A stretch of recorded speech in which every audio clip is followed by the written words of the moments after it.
ہلکی ہوا، درختوں کی سرسراہٹ اور دور کئی ملوں کی آواز۔ گہرے اور ویران جنگل کے بیچوں بیچ ایک ٹوٹا پھوٹا سا کچا گھر تھا۔ کہتے ہیں اس گھر میں ایک بوڑھی عورت رہتی تھی جس کا نام کوئی نہیں جانتا تھا۔ لوگ اسے بس آخری عورت کہتے تھے کیونکہ پورا جنگل خالی ہو چکا تھا،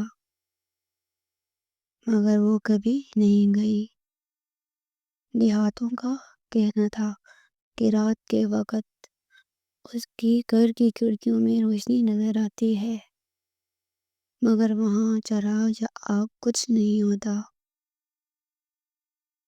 اور کوئی کہتا کہ وہ روشنی اس کی آنکھوں سے نکلتی ہے، تو کوئی کہتا وہ انسان ہی نہیں کچھ اور ہے۔ ایک دن ایک مسافر رستہ بھٹک کر اس کے گھر کے دروازے تک پہنچ گیا۔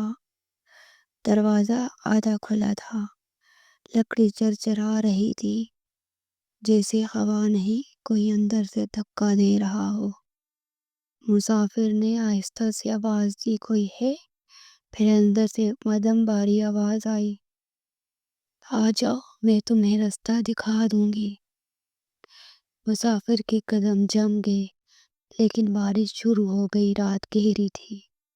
آخر وہ اندر چلا گیا۔ اندر اندھیرا تھا، مگر دیواروں پر عجیب نشان بنے ہوئے تھے، جیسے کسی نے ناخنوں سے کھروچا ہو۔ کمرے کے بیچ میں وہی بوڑھی عورت بیٹھی تھی، بال چہرے پر بکھرے ہوئے تھے۔ مسافر نے کانپتی آواز میں پوچھا، اماں، آپ یہاں اکیلی رہتی ہیں؟ بوڑھی عورت نے آہستہ سے سر اٹھایا، اور اس کی آنکھ انسانوں جیسی نہیں تھی۔ ان میں روشنی تھی، وہی عجیب سبز روشنی جس کا ذکر لوگ کرتے تھے۔ وہ مسکرا کر بولی، میں یہاں اکیلی نہیں، ان کے ساتھ رہتی ہوں۔ مسافر ہکا بکا رہ گیا، کون؟ بوڑھی عورت نے اپنی انگلیاں دیوار پر بنے نشانات کی طرف کی، یہ سب جو یہاں مر چکے ہیں، یہ میرے پاس آتے رہتے ہیں۔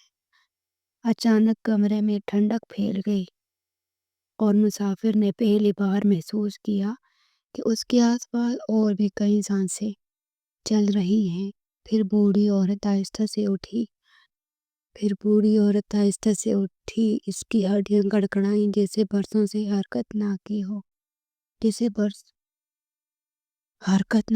وہ مسافر کے اتنے قریب آئی کہ اس کی ٹھنڈی سانس اس کے چہرے کو چھونے لگی۔ تم بھی رہ جاؤ، جنگل اکیلا ہے، اسے ساتھی چاہیے۔ مسافر پیچھے ہٹا، مگر دروازہ خود ہی زور سے بند ہو گیا۔